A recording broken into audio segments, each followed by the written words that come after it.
Hello everybody, it's Dr. Garrett Weegriff here at Pure Plastic Surgery, tuning in for another Thursday Thoughts. Hope everybody's having a great week. Today I'm going to be going over how to achieve your weight loss goals leading up to your plastic surgery, or how to just categorize your weight loss goals for anybody that's looking to lose weight. And I'm going to kind of break it into three broad categories here.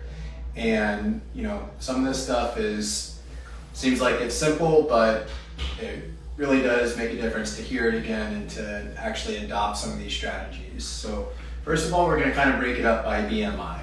So for patients with a BMI under 28, these are the patients that have a really good chance of reaching whatever their goal weight is with just diet and exercise alone.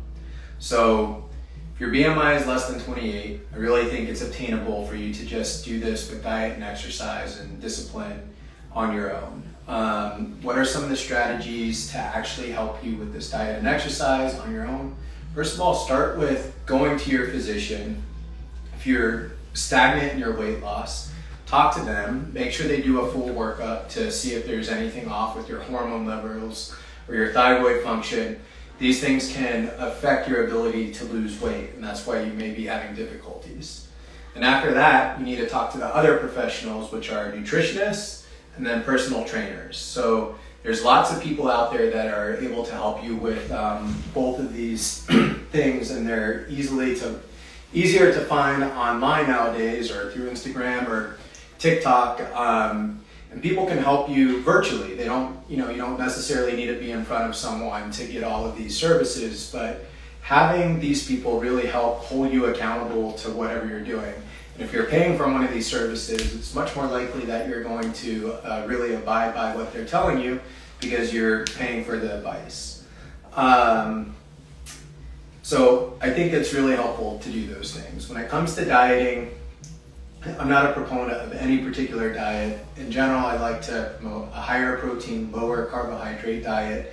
And again, what gets measured gets improved. So tracking your calories, actually seeing what you're consuming in a day, is the best way to see how you're able to shave off things that you may have not even realized are making such a difference in your diet, in your weight loss. So that's kind of the easiest first group of people. Now, for the patients with a BMI of greater than 35, and you've been there for a while, and you have not had success with diet and exercise, these are the people that really need to start thinking about and considering weight loss surgery. I know there's a lot of hype and buzz about these new weight loss drugs, semaglutides, and I think there's a lot of promise with those, but for patients with a BMI greater than 35, especially if you have any comorbidities, if you have high blood pressure, or diabetes, or prediabetes, you should really be considering weight loss surgery, because these surgeries are not a short-term fix. They're going to make a difference for the rest of your life. So being obese, having a BMI over 35 puts you at risk for so many different things. This isn't just for getting a great result from your plastic surgery. This is your risk for cancer, your risk for heart disease, your risk for diabetes. You're just going to live a shorter life if you have a BMI of greater than 35. You should really consider bariatric surgery. This is something that's near and dear to me, because when I was in general surgery, I actually considered becoming a bariatric surgeon because I could see how profound of a difference it made on people who underwent these surgeries. It's truly life-changing. If you're diabetic, a lot of patients are able to come off their diabetes medications. If you have high blood pressure, a lot of patients come off of their blood pressure medications. And it's a life-prolonging surgery. It's also very well tolerated, especially the gastric sleeve. That's a procedure where they're decreasing the size of your stomach. In doing so, they're getting rid of some of the cells that create the hunger hormone ghrelin. And it's just a restrictive procedure. It's not rerouting your plumbing. It's not a malabsorptive procedure. So it's not that you have difficulty absorbing vitamins and nutrients like some of the older procedures that we used to do more of, like the gastric bypass surgery. So it's a really great option, and I encourage people to really consider it. I know it's to some people it seems like a drastic step, but I think it's very important. So talked about people BMI less than 28, people BMI greater than 35. So all those people in the middle, BMI of 29 to 34, these are the people that I think should really consider using the weight loss drugs, the new semaglutides like Wegovy, because these drugs, overall it looks like they're pretty safe. There are some side effects, and frankly nobody knows the long-term side effects, and we don't know in 10 years if they're going to be pulled off the market because of some issue. But as of right now, with the science that we have actually fairly long-term science because they've been used to treat diabetic patients for quite a few years, and they've done well with it. So I think it would be surprising if they found out something really bad came with these drugs. But again, if you're in that BMI range of 29 to 34, your weight is probably going to cause you more issues and harm to your health than the side effects of these drugs. And it's worth consider taking it because you may not be at the point where you would qualify for bariatric surgery, or it's quite to that point, and it could jumpstart your diet. With all of these things, again, it's just a jumpstart to get things to improve your weight loss. But once you do it, you really need to maintain the lifestyle to maintain those results, especially when you're going in for a plastic surgery. If you go through all the trouble of losing weight to get your plastic surgery, whatever it may be, your results are going to be maintained much better if you're able to maintain that weight loss. So use it as a motivator to maintain those results after you achieve that weight loss. So do we have any questions about weight loss or plastic surgery in general? How can I calculate my BMI? So there's a bunch of BMI calculators online. Just go to Google and do BMI calculator, and it's based off of your height and weight. And BMI is not the end-all be-all for determining someone's health. It's a very rough measurement, but it's a good baseline thing. There's more advantage to see your full body composition, but start with the BMI, calculate that, and go from there. When should you stop semaglutide?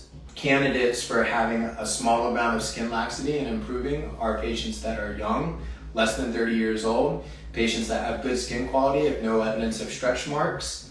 And then the other thing you may consider is if you have a very mild amount of skin laxity, we have other modalities to treat it along with the liposuction, such as our Vaser, which is an ultrasound technology, and then BodyTite, which is a radio frequency device, both of which heat up the tissues and cause a little bit of shrinkage. Is there an age limit for BBL? Yeah, so it's not a completely hard and fast limit, but around 55 years old, because patients that are older than that, the risk of anesthesia and other things go up a little bit, but that's not the main thing. It's the quality of the fat we're going to be able to get and be able to transfer and have it maintained long time. So if you're a very healthy 55-year-old or even a little bit older than that, I may consider it, but that's kind of the soft cutoff. Can a woman conceive after doing a tummy tuck, and what are the complications? Yes, a woman can conceive after doing a tummy tuck, and people talk about it that because we tighten the muscles again for your diastasis, maybe after a previous pregnancy, that your body won't accommodate the new pregnancy, and that's false. Your body is going to accommodate that. Your muscles are going to stretch again if they need to, and you can absolutely get pregnant again. Is it possible it can mess up the results of your tummy tuck and you would need a revision tummy tuck or something like that? That is possible, but it won't hinder your ability to get pregnant again. What supplements/vitamins can I take before surgery? So right before surgery, we want you to stop all supplements and vitamins 2 weeks before surgery, because some of those contain things that can actually thin your blood and increase your risk for bleeding. But leading up to that, you should, take all your normal vitamins, especially if you're a weight loss patient. You should take all of the prescribed vitamins that you get, but you can take a multivitamin, that's fine leading up to it. But stopping 2 weeks before. What is the schedule for post-op appointments? For post-op appointments for my patients, on post-op day 1, you have a virtual visit with the nurse here. So that's done over FaceTime, and you send in pictures. I review those pictures. Obviously, if there's any questions or concerns about that, we'll come in that day or the following day. Then I see my patients on post-op day 5. And then for my patients that live in South Florida or want to travel back and see me, I see you at 6 weeks and then at 3 months. And if you're out of town for those patients, the 6-week and the 3-month visit, we can do virtually. Okay. When should you stop semaglutide before surgery? Yeah, we said that in 1 month. Okay.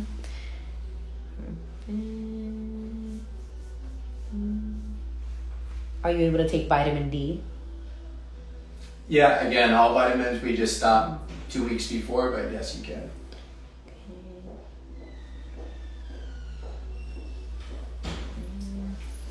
All right, everybody, thank you for tuning in. If you have any questions or you would like a consultation, please go to pureplasticsurgery.com and I would be happy to meet you. Hope everybody has a great day and weekend starting tomorrow. Have a good one.